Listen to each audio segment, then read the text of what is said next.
Old Guy Talks is all about creating a kick-ass life for yourself and those that you love.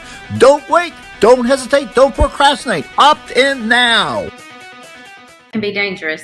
No, that's all right. That's right. This is Oris, the official old guy, government certified because he has a Medicare card. That's right. He has a Medicare card at oldguytalks.com, helping older guys create kick-ass lives for themselves and those that they love. That's a big part, those that they love. So in the house as my guest today is Angie Nichols of Tier 1 Health and Wellness in the Chattanooga, Tennessee area. And she practices with her husband, who we've had on the show previously. He's going to join us later on.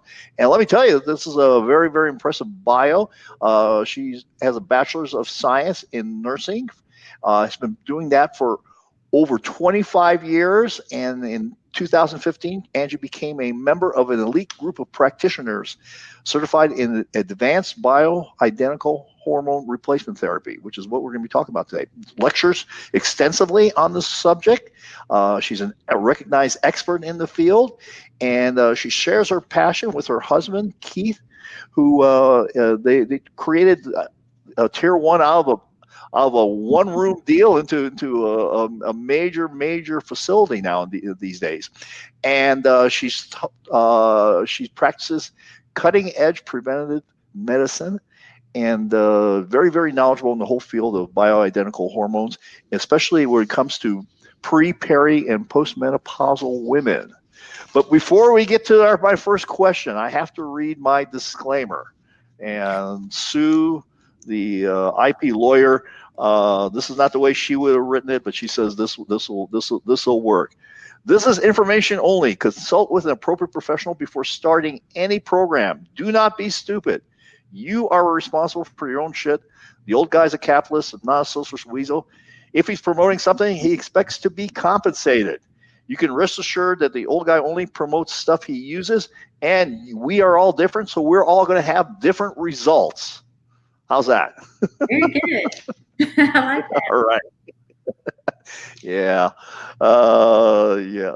So Angie, let's start off. Let's talk about what is pre, peri, and postmenopause. Let's talk about just kind of the three stages briefly, and then kind of get more into the various specifics of what happens as we get later on. Okay, sure. Well, thank you for having me. We're always happy to be able to talk and get the message out to people that you can control a little bit of your health destiny by a few different choices that you can make. Of course, healthy lifestyle, healthy eating, remaining active, but hormone replacement is key as we age in order to be able to do that. So we're always happy to talk about that. When we started the practice, you mentioned about starting in a one-room practice or starting that way. Dr. Nichols, as you probably know and talked about, is a spine and sports specialist. And so he had a very active practice treating patients for spinal disorders. And it was because of our own experience and inability to get help with hormone insufficiency that we began doing research and trying to figure out how to treat ourselves. And so then after we had such success in improving our symptoms, then, the natural progression is you want to be able to offer it to your friends and your family because you find something wonderful and you're like, oh my gosh, this made such a difference in my life. So you want to share that with other people.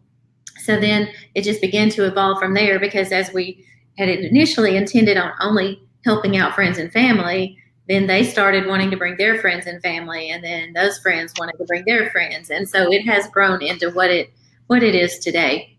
But to get back to your question, so premenopause is the period before actual menopause. And I'd really like to start with the definition of what is menopause, because menopause in the United States occurs, the average age is around 51. And so menopause is defined as no period for 1 year. So in some cases, if a woman has had a hysterectomy, a partial hysterectomy, we may not know because when she has her uterus removed, then, her period stops then. But oftentimes doctors will leave the ovaries intact because now they understand the importance of keeping the ovaries so that the ovaries can continue to produce hormones that will provide a lot of the benefits. So now they try to leave those intact. So it can be a little bit tricky if someone has had a partial hysterectomy. And in that case, then we have to look at blood values. We measure an FSH and LH, which will tell us about ovarian function. So the average age of menopause, natural menopause, is 51, but you can begin to experience symptoms for between 45 and 55. So there's a big window of time of when that occurs. And recently, well, the clinical guidelines suggest that some of the symptoms that women experience at menopause, as far as just vasomotor symptoms like hot flashes and night sweats, well, the clinical guidelines say those will only last around 6 months to 2 years. But a lot of women know that it can last a lot longer than that. And the new research is supporting that and says up to 8 years, actually, that women can suffer with those kinds of symptoms. And then, of course, premenopause is just the period of time that occurs before menopause actually happens. So around 40, women start to lose estrogen and they start to develop fluctuations in estradiol and progesterone, and they can start to have symptoms. And once we start losing our estradiol, it really just sets off a negative cascade that leads to a lot of degenerative diseases that women experience. All right. Well, thank you. That was clarification. I did not realize that the hot flashes and things like that can in some people last up to 8 years. That is kind of, that was wild. That's I've never heard that, and appreciate you mentioning really that. So let's get into. Yeah. So let's get into some of these things that happen as a result of menopause. Let's talk about metabolism and weight gain. Well, estradiol is key in being able to lose weight. A lot of times there's been so much misinformation out there because a lot of people believe that estrogen actually makes you gain weight. But a few years ago, there was a researcher that discovered the exact mechanism that caused women around menopause to gain weight. So we always knew that around menopause, women will gain about 10 to 15 pounds that they just can't hardly get rid of. And it's much more difficult for women to lose weight past menopause. But there was a researcher that discovered the exact mechanism that caused that to happen. And it was all about these enzymes that when you have enough estrogen on board, the enzymes are downregulated. But when you lose estrogen, the enzymes become upregulated and they start trying to accumulate fat around the midsection because the body can create estrogen from fat. And so the body is always trying to compensate and heal itself if it loses something that it knows that it needs or suffers an injury. It's always going to try to compensate and heal itself. So it's a mechanism that our bodies have developed to try to create estrogen. And it's that upregulation of those enzymes that causes women to accumulate more visceral body fat, the dangerous body fat that will kill you, that collects around your organs. So we now know that estrogen is key in that. Also, we know that women, whenever you go through menopause, begin to lose testosterone. And so whenever you lose testosterone, we need it just as much as men. We just don't need as much of it. But whenever we do lose it, we start to develop insulin resistance. And whenever we become resistant to the insulin that our bodies create, then rather than burning the food that we take in as fuel, we don't burn it as efficiently. And so we begin to accumulate more fat. So there's another way that, another strike that women have against them as far as metabolism and weight loss. Another factor, menopause, and then another thing that can play into it as well is thyroid, because as we age, our thyroid production begins to decline.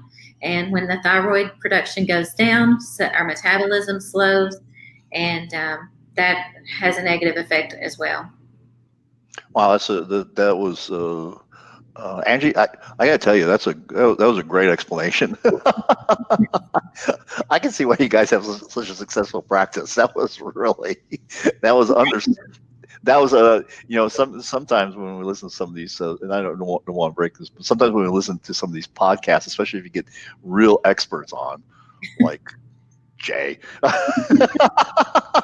they start talking, and it may as well be like Klingon sometimes, because they start using abbreviations and no one really know what except they know. I mean, they're very smart, but sometimes. But I love that explanation. We really want our patients to understand, why it's important and why we do what we do. And so we're really big on education. And the more that people know, the more informed that they are, the more compliant they'll be because they see the value and the importance in what we're doing. So we do spend a lot of time educating our patients. We feel that's really important. Okay. So what happens in as far as the men, and maybe you can relate some your patients, some stories from your patients in terms of happen with depression and anxiety. What occurs there? Well, there's a lot of different variables and things that can play into this. A lot of women can develop anxiety, depression, mood disorders for various reasons. Just when you said that just now, it came to mind. One of our patients, I guess they've been with us about 6 months. When she first came to see us, she was really struggling with a lot of anxiety. I mean, almost to the point of just a crippling type of anxiety where it was interfering with her daily life. Mm-hmm. And in her case, she was not menopausal yet. She was premenopausal. So in her case, it was a lack of progesterone that was really causing a lot of her distress. And so because progesterone is a calming, mood stabilizing hormone, it is a hormone that no woman should be without. I had listened to a podcast a few days ago by someone on YouTube, and this information is that women only need progesterone if they have a uterus, and nothing could be further from the truth. We all need it for nothing else, the mood stabilizing, the calming benefits that progesterone provides. But of course, we also need it for uterine protection. It does protect us against breast cancer. It also helps with bone health. So in her case, it was due to progesterone. The anxiety and depression that can occur, it could also be a result of thyroid deficiency. A lot of psychiatrists use really high doses of thyroid to treat anxiety and depression. So we see a lot of the symptoms get better in our patients that have those problems when we start them on thyroid as well. Oh, okay. Let's talk about just your what happens in terms of your body composition, wrinkles and muscle tone and things like that. Well, when we lose estrogen, our skin becomes more elastic. It's more, it loses its structure. We lose collagen, and so we do develop more wrinkling and sagging of the skin. The change in body composition is something that Dr. Nichols likes to talk about. He's very passionate about that because we start to lose lean muscle, the loss of testosterone, and leads to a loss of muscle mass. And so you will get more wrinkling and sagging of the skin, and you start to get more fat instead of lean muscle. Okay. And it's a loss of testosterone, a loss of estrogen, both play into that. Okay. Sleep. Oh, well, sleep is really important. Of course, we all need an adequate amount of sleep because that's when restoration, a lot of cellular repair takes place. And so sleep is very important. But when women begin to lose their estrogen levels and they start to develop hot flashes at night, it makes it extremely difficult in some cases for women to get an adequate amount of sleep. So if they're not sleeping well, that's going to disrupt their mood. That's going to disrupt the relationships that they have with their family, their friends. It can also affect even the work environment. So sleep is critical, and estrogen plays a big part in that. So we always want to optimize estrogen levels in women, but also we utilize melatonin to assist. We do have some other things that we can help if those things don't improve the symptoms, such as L-theanine.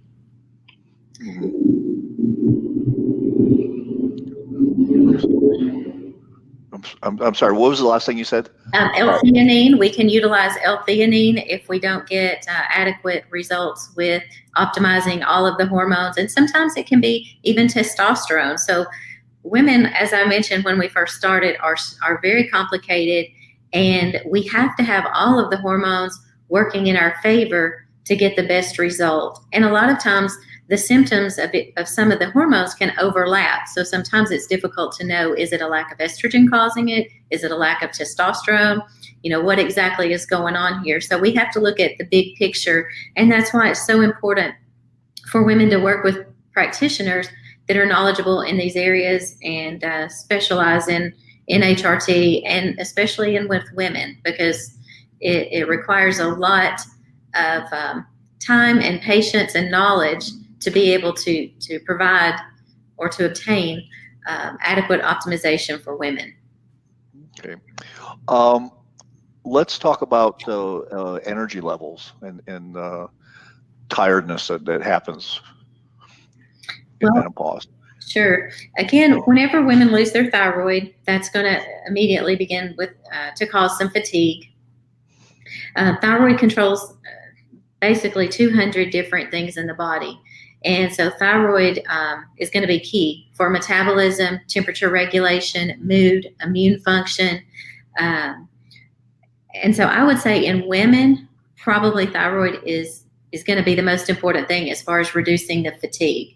If women are experiencing, especially that afternoon fatigue, that is almost, for me personally, whenever I first started experiencing symptoms of deficiency, I could do the things that I needed to do during the day because I knew that I needed to get these things done. And if I didn't do it, who else was going to do it? And you have children at home and you keep going and you do the things that you have to do. But it was that afternoon, like drive home from work. If I ever got still, it was extremely, because there was that, especially afternoon fatigue. And I hear the same thing from lots of women that come to see us. It's especially the afternoon fatigue or the feeling the need to go home and take a nap, at certain times of the day, either at lunch or after work. And if you're experiencing symptoms like that and feeling the need to take a nap in the middle of the day, then you definitely should have your thyroid evaluated, because that's not a normal thing that we should be experiencing. Sure. As far as thyroid medications, do you have some that you prefer to use more than others, or what? Because I guess there's a synthetic thyroid medications, and then there's some of the other ones that are different than that. Yeah, we prefer desiccated thyroid. We use Armour thyroid, which is a combination of T3 and T4. So you get both the inactive and active forms. And so that's generally what we use. The Synthroid or levothyroxine, those may work for some people, but the vast majority of the people don't get adequate relief because it's the inactive form. So in order for your body to utilize it, it really must convert the T4, which is the inactive form of thyroid, into T3, which is the active form, to help give you benefits such as increased energy and increased metabolism. So really, our patients get the best result when we use a combination of T3 and T4. Oh, okay. All right. I hear sometimes a lot of people talk about brain fog, loss of focus. Right. That usually is, now it can be testosterone, but most of the time in women, it's going to be a loss of estrogen. And they will say it's just like a fog. And once we get the estrogen in a good range, they say it's just like it just lifts. So it's like the fog has lifted. And, estrogen does play a big role with memory and mental clarity, but testosterone can certainly play a role there as well. Okay. How does that, how does that show up? It seems like kind of almost like a very ambiguous. Like how do patients report that to you? Usually they'll just say it's just like they have trouble concentrating. But for women, they describe it as just like feeling that they're in a fog. They just can't see things clearly, not visually, but just mental clarity. Like just it's a decrease in their focus and their concentration. Also, decision making sometimes. If you notice more indecisive about things, that can also be a lack of estrogen. Could be a lack of testosterone too, but for women mostly it's going to be estradiol related. Okay. What things in terms of heart disease and cardiovascular health? That's going to be mostly estradiol, and this is one of my areas of special interest because it applies to both men and women. Mhm. You know, most of the positive benefits that men get from testosterone is really because of its aromatization from testosterone into estradiol. So we want that estrogen to be as high as it really wants to be in men because it gives you a lot of cardiovascular protection. Women is the very same thing. Whenever we lose our estrogen, that's when we start to develop cardiovascular disease. Plaque begins to deposit inside of the blood vessels. So we want to maintain estradiol. Really, 90% of women will succumb to heart disease. So one of our primary focuses is trying to keep estradiol in a great range so that we can prevent that cardiovascular disease or the plaque from depositing in the vessels and causing heart disease to develop. Okay, all right. There's also a big impact on osteoporosis and bone health. Absolutely. Osteoporosis is one of the top killers of women. It can be osteoporosis and the complications associated with it. 40 to 50% of women will die within 2 years of a hip fracture, and we can prevent osteoporosis. I know. Wow. And so that's why it's an area that we're really focused on, is because it's completely preventable. We even have patients that have been coming to us for years that had full-blown osteoporosis as shown by a DEXA scan when they first came. And after several years of being on estradiol in adequate ranges and testosterone, the DEXA scans that they had done subsequent to those showed improvement in bone mineral density. And not only did they not have osteoporosis or osteopenia, they have normal bone density now. And so it's totally preventable. Estradiol alone by itself is about $5.50 a month or less. And it can prevent osteoporosis. But yet, millions of dollars will be spent trying to, with biphosphonates, Fosamax, things like that, to try to, they don't reverse bone loss. They don't prevent bone loss. They will slow down the progression of bone loss just a little bit. But they also carry a lot of risk. So why not just give a $4 or $5 a month prescription and prevent it from ever occurring in the first place? There's not enough profit in it. Exactly. And that's really shameful. I never would have believed it, 10 years ago, that medicine was so driven by politics and economics. I guess it was very naive on my part to think that everyone in the medical industry, whether it was pharmaceutical industries or whatever, was there for purely the patient benefit, and you would never knowingly do something that wouldn't be in the best interest of the patient.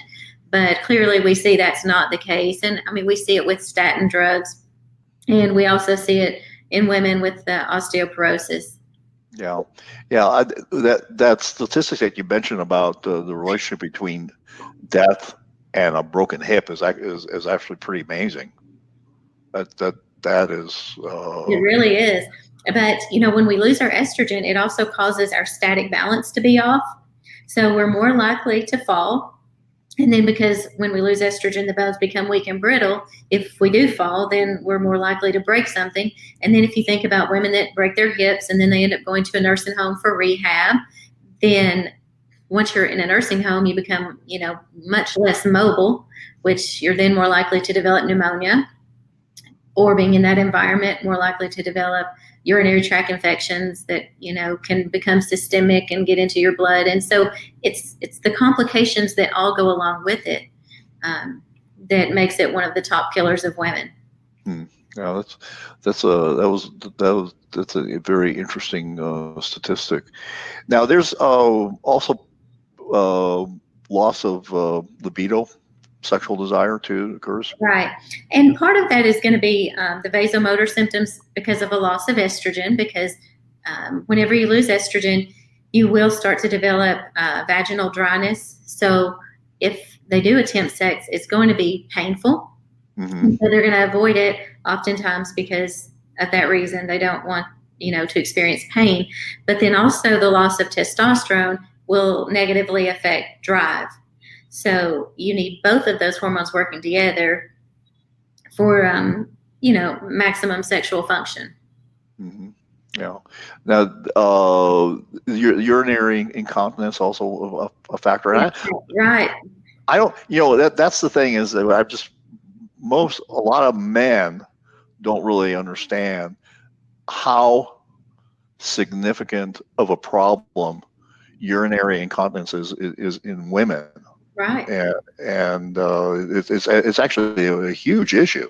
It is. And it's directly related to the loss of estrogen. Whenever we lose our estrogen, then the pelvic floor begins to relax, and that can lead to urinary incontinence. So there's a lot of issues, and it's a really serious problem. You know, a lot of people see these vasomotor symptoms such as vaginal dryness, hot flashes, night sweats. They see it as sort of more of a nuisance rather than a significant problem because it's not life threatening, but it does negatively impact quite significantly a woman's quality of life because, you know, it affects relationships and it affects just overall quality of life.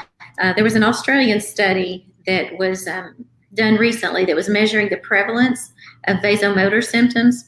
And in women that are under 55 years old, they report between 17% and 29% of women will experience these vasomotor symptoms. And they estimate the indirect costs, such as increase in healthcare costs, lost work, lost productivity while at work, and then the social and mental aspects, as $800 million per year. And that's really probably underreported. Because for everyone that goes to the doctor, there's probably, you know, several that don't. Because a lot of people just think, well, this is what happens. This is what I saw happen with my mother, my grandmother, and they just accept that this is the way that it has to be. But it really isn't the way that it has to be. We can prevent and reduce a lot of these symptoms and problems just by simply maintaining our hormones. Yeah. It's a shame because there's so much that can be done that, you know, what we used to accept as normal doesn't have to be. And the disease of aging, while you can't stop it, but you can certainly modify the course and deal with it in a lot of different ways. Absolutely. And that's what makes it so fun for us is I can't tell you how many women have called me and said, oh my gosh, I cannot believe that I feel the way that I feel now. I can't believe that I'm able to have sex without having pain, or that I actually want to have sex again. So because they'll say, I thought this aspect of my life was over. I never dreamed that I would be having regular sex and enjoying it at 60, 70, even into the mid 80s.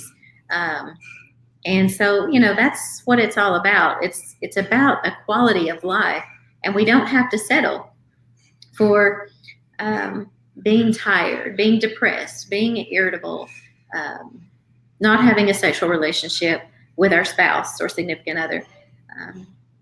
So we don't have to accept it. No, we don't. No, we don't.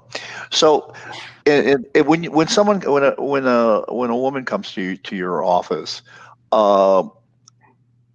what's the process? And we'll maybe talk about some of the lab tests that you do to establish where they're at. So a lot of times women will call, and I do free consults every day. We can do them by phone. We can do them by telemedicine, and you know, talk about options.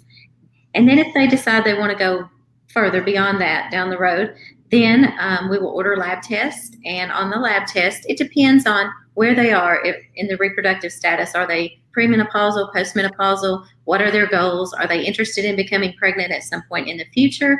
Are they finished having children? So we have to look at all that. But generally, we'll order a thyroid panel, which will include a T3 and a T4 and a TSH. We'll also look at their estradiol levels and their progesterone levels, testosterone free and total, just like with men. We'll look at DHEA levels. We'll look at vitamin D3. It's actually a hormone, not a vitamin. And so then let's see, FSH and LH. If the menopausal status is questionable, we'll do the FSH and LH. Or if they're premenopausal, because we want to screen them for something called polycystic ovarian syndrome if they're not yet menopausal. Okay. And what's polycystic ovarian syndrome? Well, I could talk for hours about that one. But it is polycystic ovarian syndrome. It is the most common endocrine diagnosis among reproductive age women. It is too commonly overlooked because it's a myriad of symptoms. It's not any clear-cut test is going to say you have this or you don't. And I recently did with Stephen Devos a whole podcast on polycystic ovarian syndrome. And but the reason that it's so important is because if it's not treated, the long-term health risks to women are great. So women with PCOS have increased risk of breast cancer, cardiovascular disease, and diabetes. It is genetic, and the root cause of it is insulin resistance. So if it's very important for people if they're having trouble losing weight, but most of the time when it's discovered, it's when women have struggled with infertility. They've had miscarriages. If they were lucky enough to get pregnant, oftentimes they will miscarry, but not always. And that's why it's so difficult for physicians to identify it. Is, I've had women come in and say, well, I was in the ER because I was having these severe pelvic pains. They did an ultrasound and they saw all these cysts on my ovaries, but the doctor says, well, if I didn't know better, I would think that you had PCOS. And she's like, well, why would you say that I don't if I have all these cysts? He's like, well, but you're not overweight. And not all women with PCOS are overweight. Sure. Okay. Are not. And so 50% of women will have trouble conceiving, 50% won't. But you have to put all these pieces together to discover, oh, this is what's going on. And women, as they age, the symptoms become worse. And so they're more noticeable as they age. Once you pass through menopause, it's no longer metabolic syndrome. And again, insulin resistance is the root cause, and it can lead to diabetes if untreated. Okay. So what typically? So someone comes in and gets their lab work done, and then they do a consultation. What are the typical meds that you prescribe? Let's say maybe, and I suspect that you may add some or subtract some as you go along. But there's probably a first line of meds that you start someone on. Sure. Everything is tailored for the specific individual. Again, menopausal status is going to determine what gets prescribed. But we generally look at thyroid in women. Most women need it. Not all men need it. Some will need it more than others. But most women that come to see us, because they're coming to us because they know there's a problem. So they're usually going to need thyroid, progesterone for sure, estradiol, maybe, depending if they're menopausal or not. Testosterone, most of the time they are. However, if they're planning to conceive, have children, then we would not give testosterone. DHEA, maybe not. Women that have PCOS usually don't need DHEA. Let's see. Vitamin D, most people are deficient in vitamin D, male or female. So that's about it. Okay. And how are these meds? How are they taken orally? Are they injected? Are they gels? Or how are they taken? There are many different options as far as what's available. And so testosterone, we like the cream, of course, for men and women, but the concentration for women is much less than what it is for men, of course. And so, but oral estradiol is our preference because it gives you the most cardiovascular protection. When you take it orally, it will pass through the liver, and so it has more cardiovascular benefits. It helps to prevent plaque from depositing in the vessels, and so we like the oral form of that better. However, a lot of women and their physicians fear oral estradiol because of a 2002 health study that was done called the Women's Health Initiative. It kind of put HRT on a blacklist because it showed some negative effects, but it was using synthetic estrogen. It was using Premarin, which is a combination of estradiol, really only about 10% estradiol, and then about 10 or 12 different equine estrogens. So the potency or the estrogenicity of an horse estrogen is going to be way stronger than what the human body can tolerate. So it caused some negative effects, and it caused a lot of people to fear estrogen, which it should not have. We don't use Premarin. We would never use Premarin. But oral estradiol doesn't carry those same risks. And so it's important that people know not all hormones are created equal. Okay. Oh, that's very true. And also the mode of administration is also is probably has some variety from person to person. Exactly. Just like progesterone. Progesterone, you can get it orally. You can get it in a cream form. Cream form is pretty much worthless. There will be people that will argue that, but we've rarely seen a progesterone level on a cream that is higher than a 3 or a 4, and it doesn't provide enough relief of symptoms at that. Usually it's even less than that, like less than 1 from what I've seen.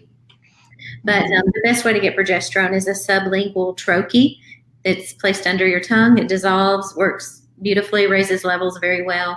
So that is our preferred way of that. Some women don't like the taste of it, so we can do an oral capsule, but it causes drowsiness, so you have to do it at nighttime if you go that route. So there's a lot of things that you have to factor in and determine which route is best for which women. Okay. And typically, when somebody starts down this course of hormone optimization, how long does it take for them to get dialed in, and what's the how do you determine that you're at an endpoint on the dialing in? It really depends on the individual. Some people's receptors are going to be more sensitive than others. It depends on sleep that people get. You know, when they go through periods of stress, whether it be physical stress like surgery, illness, even starting a real rigorous exercise routine, or it can increase the demand for hormones in the body. But for the most part, once we get someone optimal, they pretty well stay stable unless they start going through something like I just mentioned. But I have seen it take, I had one lady mark it on her calendar, and she called me after 18 days and said her whole life had been changed. But then I've seen it take 6 months. It really just depends on the individual. A big part of it I always stress to people is, if you're going to spend your money to do this, make sure that you do it consistently, because you would be surprised at how many people will tell me later, well, I forget a lot of times at certain times of the day or whatever. So if you're going to spend money to do it, I would definitely say take it consistently so you get the maximum benefit, and you will get optimal much more quickly if you'll do it consistently. Okay. Is it ever too late? It's never too late. I'll ask people, is it ever too late to feel better? I don't see that it's ever too late to improve how you feel and function on a daily basis. We have a lady that she's in her 80s, mid 80s, and when she first came, we sat down and she told me, she said, Angie, I feel like I'm a shell of a human being. She said, I sit around and I have been watching my friends die off around me, and I just feel like a shell of a person. There's no joy in anything I do. So she got started on hormones. Within 3 months, she was calling, telling me, I want you to make sure and tell Dr. Nichols I'm on my treadmill 20 minutes every day, and I'm trying to build up my stamina, because she was going to start traveling with the senior group, and they had a trip to Savannah planned. And so, she said, all I can tell you now is I am happy, happy, happy. So you've got somebody that goes from, I feel like a shell of a human, to that. And so I don't see that you're ever too old to feel better. Okay. So what would you say to someone who's thinking about it but maybe hasn't pulled the trigger on something on hormone optimization? I would say don't wait. Don't wait a day. Every day is an opportunity to feel better. we're not promised tomorrow. So I wouldn't delay. You want to make sure that you find somebody that you have trust in, and make sure you research them very well, before you pull the trigger. Yeah. But, I would not delay. Yeah. So there's all sorts of advertisements on the radio, on the internet, all sorts of things. How do you find someone? What would you say is what would be and I'll put it in two ways. What would be the big warning signs that you're in the wrong place? And then what's the things that you look for when you're looking for a doctor or someone like yourself that treats in this area? Well, what's the warning signs first? Warning signs first. Well, if they're just looking at treating you as a number, or if they're looking at prescribing to you based on numbers, that to me is a warning sign, because the symptoms are what's really important. So, I don't want my numbers to be treated. I want my symptoms to be treated. And there are lots of places out there I have, seen and heard patients tell me that they go and they just feel like everybody gets the same thing. It's very much a cookie cutter type thing. So, for me, that would be a warning sign. Some don't even measure levels at all. But as far as what I would tell somebody is talk to your friends, see who they are going to see, because a lot of them will be going to see somebody. And a personal referral is always, I think, the best way to find somebody. If you don't know and you can't find that, then I would start doing my research. Research people online. There's so much information now that's out there. Look at their reviews. Look at what people have to say about them. And try to make a decision on that. And then also, you should be able to call that office and talk to somebody that you're going to be working with and have a free consultation and let them give you information. And then see how you feel about it. If you feel comfortable with that person and you've done your research and then you've had a referral from someone that's been there, then I would feel pretty comfortable. Okay. And if somebody wanted to work with you, how would I just put up your website? How would they find out to work with you? They can find us on tier1hw.com. They can call us at 423-417-1700. And Emily is usually there to take calls 8 to 5 Eastern Standard Time. And she will get you all the information that someone needs to get started. We had some questions. Right. The doctor is in now. Hey. He just got in. Hey. Work. How you doing? All right. How about yourself? Good to see you again.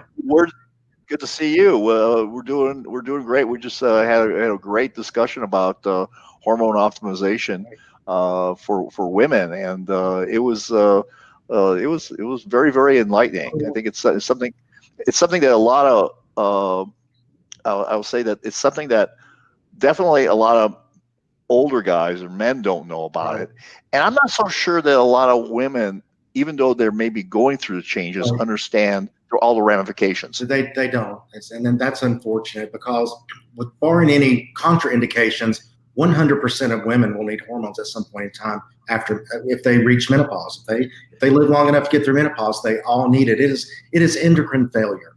They go from having normal hormone levels. Now, perimenopause is a difficult time, but for the most part, once you become menopausal, you lose all of your estrogen, all of your progesterone, and all of your testosterone. So it's endocrine failure for a woman. And I have a lot of hard feelings on how traditional medicine treats our women through menopause. They make a fortune off of treating diseases in women that are preventable. Like she mentions osteoporosis, but one of my big concerns is the change in body composition for women at menopause. And we keep tissues on our desk because they'll break down and cry. And for this reason is when a woman loses her estrogen, that estrogen suppressed certain enzymes that were responsible for fat storage and burning of fat. When they lose that, there's a rapid shift in their body composition. Women typically store their fat in their buttocks, hips, and thighs. But that transitions to around the middle. They go from that proverbial pear shape to an apple shape. So they gain all the weight around the middle. And that's directly due to a loss of estrogen, because it was suppressing those enzymes that helped you burn fat. So when a postmenopausal woman eats, she stores fat at twice the rate that she did before menopause, and she doesn't burn it either. So that's why they can starve themselves. They can exercise like they did before menopause, but their body is literally working against them. It's in a fat storage mode. So these women, they all come in. I used to have TVs in my exam rooms, and all afternoon there was nothing but commercials about diets, the latest, greatest diet. And everyone has been on those diets. They get on a diet, it'll work for a while, then it stops working, they get on the next diet. And I also noticed that all women were, most of them were on antidepressants that I was seeing. And certainly not every woman is depressed.